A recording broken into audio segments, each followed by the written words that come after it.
Tu as pris des coups, beaucoup de coups, des échecs, encore et encore, et maintenant ton moral est à plat. Tu te dis que peut-être tu n'es pas fait pour ça, que la vie a décidé de te mettre de côté. À mesure que les jours s'écoulent, tu sens ton corps et ton esprit s'alourdir, comme si chacun de tes échecs s'accrochait à toi, tel un poids invisible. Chaque souvenir de l'échec devient comme une pierre de plus dans ton sac et tu avances péniblement, courbé sous le fardeau de ce que tu n'as pas réussi. À la longue, chaque échec te laisse une cicatrice, une marque invisible mais profonde, gravée dans ton esprit. Et, aujourd'hui, tu as perdu confiance en toi, tu préfères rester dans ta routine et dans ta zone de confort pour éviter de t'y confronter à nouveau. Mais, alors, comment réagir face à l'échec? Avant tout, mets-toi bien à l'esprit que c'est précisément lui qui va te forger. L'échec, c'est la forge. Toi, tu es le métal brut. Et la douleur que tu ressens aujourd'hui, c'est le marteau qui te façonne. Dans cette vidéo, tu vas comprendre pourquoi l'échec est ton plus beau cadeau. Parce que derrière chaque coup qu'il t'inflige, derrière chaque blessure, il y a une vérité. Ta force est cachée là-dedans. C'est dans les fissures que se glisse la lumière. Pourquoi? Parce qu'en réalité, l'échec n'est pas ton ennemi. Ce n'est pas une condamnation. Ce n'est pas un point final. C'est un signal, un défi, un appel à évoluer. C'est ton regard, et uniquement ton regard, qui le transforme en honte ou en douleur. Et ça, ce n'est même pas ta faute. C'est la société qui t'a dressé à croire que seule la réussite mérite d'être célébrée. On nous a appris que réussir, c'est atteindre un objectif, accomplir un projet, briller aux yeux des autres. Que c'est ça le seul moment où tu as le droit d'être fier. Et oui, la réussite déclenche un cocktail hormonal explosif. Dopamine, récompense, sérotonine, bien-être, fierté, endorphine, antidouleur. Elle te donne l'impression d'être invincible. À l'inverse, l'échec, il t'écrase. Il déclenche une avalanche de cortisol, l'hormone du stress, qui t'étouffe et écrase tes hormones du bien-être comme un poing sur un insecte. Physiquement, ce sont deux mondes opposés. La réussite t'élève, l'échec t'enfonce. Mais voici la vérité que personne ne t'a apprise. Tu peux hacker ça. Tu peux reprendre le contrôle de ta chimie interne. Tu peux transformer le poison en antidote. Tu peux prendre la brûlure de l'échec et en faire ton carburant le plus puissant. Et le jour où tu réussiras ça, plus aucun échec ne pourra te détruire. Il ne fera que t'armer. Première étape. Regarde-toi en face. Parce que l'échec te parle, pointe du doigt tes failles, ce sur quoi tu dois travailler. Il n'est pas là pour te flatter, il est là pour te mettre face à toi-même. Il te pointe du doigt, sans détour, sans filtre. Il te montre tes failles, tes manques, tes zones d'ombre que tu refuses de voir. Ce que tu considères comme une punition de la vie est en réalité un diagnostic précis. Voilà ce que tu dois travailler, voilà où tu dois te renforcer. L'échec est un miroir impitoyable, mais c'est ce miroir qui te montre la route vers ta meilleure version. Alors, ose te regarder en face. Pas dans le reflet flatteur que tu montres aux autres, mais dans le vrai miroir, celui qui ne ment pas. Demande-toi, quelles étaient les compétences indispensables pour atteindre cet objectif? Les avais-tu réellement ou pensais-tu seulement les avoir? Quelles qualités fallait-il incarner pour aller jusqu'au bout? As-tu tout donné ou t'es-tu contenté du minimum pour passer? Creuse, ne reste pas à la surface, parce que c'est là, dans les zones inconfortables, que se cache la vérité. Es-tu certain d'avoir tout mis en œuvre? Ou as-tu laissé la peur, la paresse ou l'orgueil décider à ta place? Es-tu sûr que tu étais prêt? Ou as-tu seulement espéré l'être? Sois impitoyable dans ton honnêteté, pas pour te rabaisser, pas pour t'écraser. mais pour arracher ce voile qui t'empêche de voir clairement, parce que le jour où tu te regarderas vraiment, sans excuse et sans filtre, sera le jour où tu tiendras entre tes mains le pouvoir de tout changer. Parfois aussi l'échec te bloque, afin que tu puisses regarder ailleurs, vers là où c'est mieux, pour que tu lèves enfin la tête et que tu réalises que tu courais dans la mauvaise direction et pour te forcer à voir ce que tu refusais de voir. Et parfois c'est là, juste à côté, que se trouve ce qui est vraiment pour toi. Il te ferme une porte, oui, mais pour t'obliger à en défoncer une autre, bien plus grande. Tu peux avoir perdu un emploi pour lequel tu avais tout donné, ou ne jamais avoir réussi à décrocher celui que tu pensais mériter. Tu peux avoir vu s'effondrer un mariage, une relation, emportant avec elle des biens, des habitudes ancrées depuis des années, et même l'équilibre fragile d'une famille entière qui dépendait de toi. Ça peut être aussi un échec sportif après des mois, voire des années, d'efforts, de sueur et de sacrifices. Dans tous les cas, ce que tu croyais solide, ce sur quoi tu avais misé ta confiance, s'est effrité sous tes yeux. Et là, c'est le coup de massue. La tristesse t'envahit, la confiance en toi vacille, et parfois tu te sens au bord du gouffre, obsédé par les problèmes financiers. Et pourtant, ce n'est pas la fin. C'est le moment où tout bascule, où tout peut recommencer. Mieux, plus fort, plus vrai. Écoute bien, ce n'est pas une punition. La vie te pousse, te secoue, te force à lever les yeux. Elle te dit « Regarde ailleurs ». Cherche mieux. Et ce mieux, ça peut arriver beaucoup plus vite que tu ne l'imagines. Le seul vrai danger, c'est de rester cloué sur cet échec, de fixer ton regard dessus, de te lamenter. Mais une chose est certaine tant que tu restes bloqué. Tu passes à côté de l'opportunité qui t'attend juste là, prête à te propulser vers quelque chose de plus grand. Je vais te raconter l'histoire d'Olivier.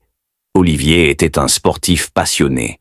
Au départ amateur, il dominait son sport, avec une aisance qui lui valait systématiquement les premières places sur le podium. En 5 ans seulement, il est devenu le sportif le plus titré de sa catégorie au niveau mondial, une véritable référence dans son domaine. La renommée était là, mais avec elle est venue une décision inévitable, passer au niveau professionnel, et la peur l'a saisi. La peur d'échouer, la peur de ne pas être à la hauteur. Le simple mot « professionnel » semblait le paralyser, comme un mur invisible entre lui et son rêve. Il avait toutes les qualités, physique, discipline, détermination. Mais il a choisi de renoncer. Il a tourné le dos à son rêve et quitté le sport de haut niveau. Aujourd'hui, Olivier travaille comme agent dans une petite structure avec des horaires décalés qui ne lui laissent plus le temps de s'entraîner.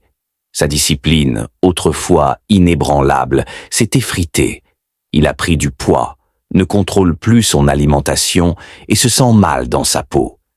Sa passion est désormais un souvenir lointain. Et c'est ainsi qu'Olivier a trouvé son excuse. Mon travail ne me permet plus de pratiquer mon sport. Mais au fond, ce n'est pas le travail, c'est la peur qui a décidé pour lui. Et toi, qu'en penses-tu? Quelles étaient les failles d'Olivier? Que devait-il faire pour transformer son rêve en réalité? La vérité, c'est qu'Olivier était prisonnier de la peur d'échouer, la peur de ne pas être à la hauteur. Malgré ses victoires éclatantes et ses titres mondiaux, rien ne suffisait à lui montrer l'étendue de son potentiel. Son manque de confiance en lui agissait comme un voile, l'empêchant de voir objectivement ses propres capacités. Au lieu de travailler sur cette confiance fragile, de garder un regard lucide sur ses forces et ses faiblesses, de combler ce qui lui manquait ou de s'entourer des bonnes ressources, Olivier a choisi la fuite. Il a laissé la peur décider pour lui, sacrifiant son rêve et ses ambitions au nom d'un doute qu'il aurait pu surmonter. Je vais te raconter maintenant l'histoire de Marina. Marina travaille dans une très grande entreprise où chaque employé évolue selon un système de grades bien précis. Son rêve était simple mais puissant, devenir cadre. Peu importait le poste, peu importaient les tâches. Pour elle, ce statut représentait la seule véritable reconnaissance, le seul moyen de se sentir valorisée. Mais la réalité l'a rattrapée. Ses compétences limitées et ses erreurs répétées ont conduit son supérieur à refuser sa promotion, la confiant à un collègue plus compétent et méritant, un collègue qui était devenu son ami au fil des ans. La déception a rapidement cédé la place à la colère. Envahie par la rage et l'amertume, Marina a commencé à répandre des mensonges sur son collègue, tentant de manipuler l'opinion des autres, de contrôler ce que chacun pensait de lui par la méchanceté et la médisance. Pourtant, elle aurait pu agir autrement. Dès la première erreur, elle aurait pu se remettre en question, identifier les qualités qui lui manquaient, travailler son organisation et développer ses compétences. Elle aurait pu persévérer avec courage et peut-être un jour obtenir ce poste qu'elle désirait tant. Mais Marina a choisi la facilité amère. Plutôt que de se confronter à ses propres limites, elle s'est laissée consumer par la jalousie et l'envie. Elle laisse rester prisonnière de la médiocrité de ses compétences et de la méchanceté. Résultat, une femme amère, malheureuse, malveillante, qui a choisi de faire de son ami son ennemi, incapable de comprendre que son véritable échec n'était pas d'avoir été refusé, mais d'avoir recherché à tout prix un statut social, plutôt qu'un véritable accomplissement personnel. C'est ce que cet échec aurait dû lui permettre de voir si Marina avait pris le temps de se regarder en face. Tu auras remarqué le point commun d'Olivier et Marina, un manque de force intérieure. C'est cela que vient pointer du doigt l'échec, à condition que tu acceptes de te regarder en face. Alors, arrête tout. Prends ce temps, ce moment qui est à toi et à toi seul. Regarde-toi vraiment. Pas les excuses, pas les justifications, juste toi face à toi-même. Quelles qualités t'ont fait défaut? Où as-tu reculé quand il fallait avancer? Quelles compétences t'ont manqué pour franchir le mur, pour gagner? Et surtout, quel est le sens de tout ça? Ne fuis pas ces réponses. Ne détourne pas le regard. C'est ici que tout change, ici que tu transformes chaque faiblesse, chaque erreur, en carburant pour exploser tes limites. Ceux qui osent se confronter à leur vérité ne trébuchent plus. Ils deviennent inarrêtables. Tu dois bien comprendre, ces cicatrices laissées ne sont pas des faiblesses, ce sont les lignes de ta personnalité que seule la douleur pouvait forger. Chacune d'elles raconte une bataille livrée, un obstacle surmonté, une leçon apprise dans la tempête dont tu dois être fier. Là où certains voient des blessures, toi tu portes l'épreuve d'une force silencieuse, d'une résilience façonnée par le feu de tes propres combats dont tu ressortiras grandi. Alors, prends un moment pour vraiment te regarder en face.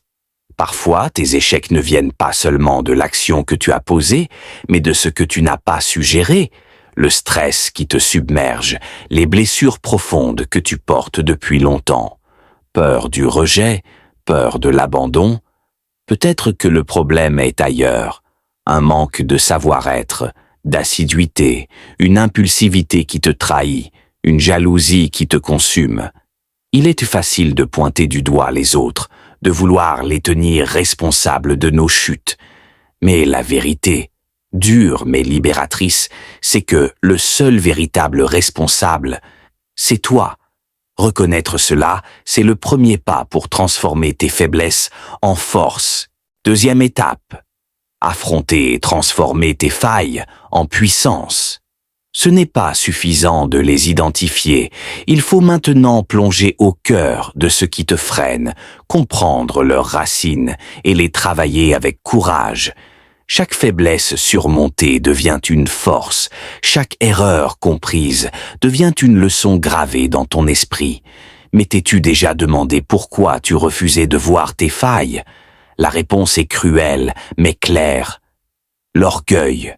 Ce poison invisible s'infiltre dans ton esprit et te murmure que le problème vient toujours des autres. Chaque échec devient la faute de quelqu'un d'autre. Chaque erreur devient un prétexte pour ne pas te regarder en face. Tu crois que l'orgueil te protège, mais en réalité, il te paralyse. Il te maintient dans la médiocrité, t'empêche de grandir, de transformer tes erreurs en force, de libérer ton véritable potentiel.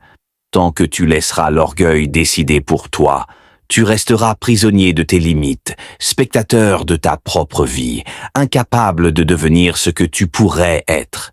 Et tu consumeras de l'intérieur sans jamais atteindre la complétude et la paix intérieure. Oui, se remettre en question, c'est violent. Accepter qu'on n'est pas parfait, admettre qu'on a échoué, que nos choix, nos émotions, nos certitudes nous ont trahis. Ça brûle, mais c'est là que tout commence. Affronter tes failles, les décortiquer, les accepter, puis les transformer. C'est l'arme ultime contre l'orgueil. Tes échecs ne sont pas juste des coups du sort, ils sont des révélateurs, des projecteurs braqués sur ce qui, en toi, t'a empêché de réussir, ce que tu n'as pas obtenu, ce que tu as fui. Tout ça n'est que la conséquence visible. La véritable cause est enfouie. Ce sont tes faiblesses, car ce sont elles qui t'ont conduit là. Et tu ne les verras qu'en osant plonger dans ce face-à-face brutal avec toi-même. Parce que une fois mises à jour, une fois travaillées et transformées, elles deviennent ta plus grande force. Reprenons l'exemple d'Olivier. Il a choisi d'arrêter son sport, paralysé par la peur de passer au niveau supérieur. Mais pourquoi? Était-ce la peur de la pression du regard des autres? Le doute face au niveau des concurrents, ou simplement un manque de confiance en lui-même. Le résultat d'échec est le choix de renoncer, mais regarder au-delà et comprendre la source de cette peur aurait tout changé. Une fois les réponses identifiées, Olivier aurait pu agir, créer des routines plus solides, pratiquer des exercices ciblés, transformer sa mentalité, affronter la peur de front, développer de nouvelles compétences en adaptant sa mentalité. Et là, il aurait pu prendre une décision claire et objective. Continuer ou arrêter, une décision avec laquelle il aurait été en paix, non guidé par la peur, par le doute, mais par la lucidité. Parce qu'être paralysé par la peur, c'est vivre avec un poids constant sur l'esprit. Mais décider avec clarté, en connaissance de cause, c'est s'offrir la paix intérieure. Et cette paix, croyez-moi, vaut tout l'or du monde. Elle libère ton esprit, te libère de la charge mentale et te permet enfin de savoir où tu en es vraiment. Arrêtons-nous sur le cas de Marina. Souviens-toi, elle visait une promotion. Elle y croyait. Mais elle s'est pris un mur. Refusée. Et pas pour rien, ses failles professionnelles étaient trop visibles. Là, elle avait deux choix. Se remettre en question, analyser ses points faibles, les travailler, monter en compétences et revenir plus forte. Ou céder à l'amertume. Elle a choisi la deuxième option. Son collègue, qui était aussi son ami, est soudain devenu son ennemi. Elle s'est mise à critiquer, médire, distiller du venin à chaque conversation le concernant. Résultat, elle a saboté son image. Elle est passée de simple collègue à personne toxique. Et ça, aucun employeur n'en veut. Si elle avait choisi l'autre chemin, elle aurait pu évoluer, peut-être même décrocher un poste encore meilleur si l'occasion se présentait. Mais aujourd'hui, même si un nouveau poste s'ouvrait dans sa boîte, elle n'aurait aucune chance. Pas à cause de ses compétences, mais à cause de ce qu'elle a montré d'elle-même, son pire visage. Ces deux exemples sont destinés à vous montrer à quel point, lorsque l'on n'accepte pas le langage de l'échec, alors on ne peut que sombrer intérieurement.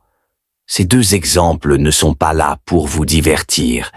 Ils sont là pour vous mettre un miroir en pleine face, pour vous montrer que quand on refuse d'écouter le langage de l'échec, il ne reste qu'une seule issue. La chute. Pas une chute spectaculaire qu'on voit venir. Non. Une descente lente, invisible, qui se fait à l'intérieur.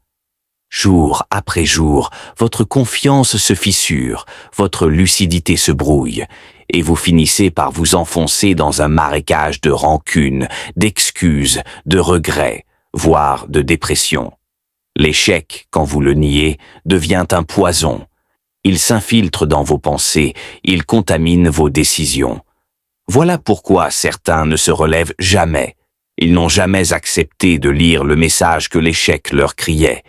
Voilà pourquoi vous devez affronter vos failles et viser à la transformer en force. Affronte tes failles, pas à moitié, pas en douceur. Regarde-les droit dans les yeux et transforme-les. Avoir des failles n'est pas une honte, tout le monde en a. Mais c'est ce que tu en fais qui te distingue. C'est ce qui sépare les spectateurs de leur vie, de ceux qui en prennent le contrôle. Sois à l'aise avec ceux qui te freinent, non pas pour t'en accommoder, mais pour les diminuer. Développe ce qui te manque pour rééquilibrer tes forces. Si tu es mal organisé, démonte tes journées, débarrasse-toi du superflu, taille dans le gras, coupe tout ce qui ne te sert pas pour gagner du temps. Demande conseil à ceux qui réussissent là où tu es bloqué. N'aie pas peur de t'inspirer d'eux. Apprendre n'est pas une faiblesse, c'est une arme. Chaque faille que tu identifies est une opportunité. Mets en place ce qu'il faut pour l'améliorer, voire l'éradiquer complètement. Et crois-moi, plus tu travailles, plus tu avances, plus tu gagnes et plus tu seras fier. Cette fierté devient une force contagieuse, un cercle vertueux de motivation qui te propulsera vers des sommets que tu n'osais même pas imaginer et surtout vers celui de la paix avec toi-même. Chaque progrès, chaque victoire sur toi-même te transforme. Tu ne seras plus jamais le même. Et ça, c'est la vraie puissance.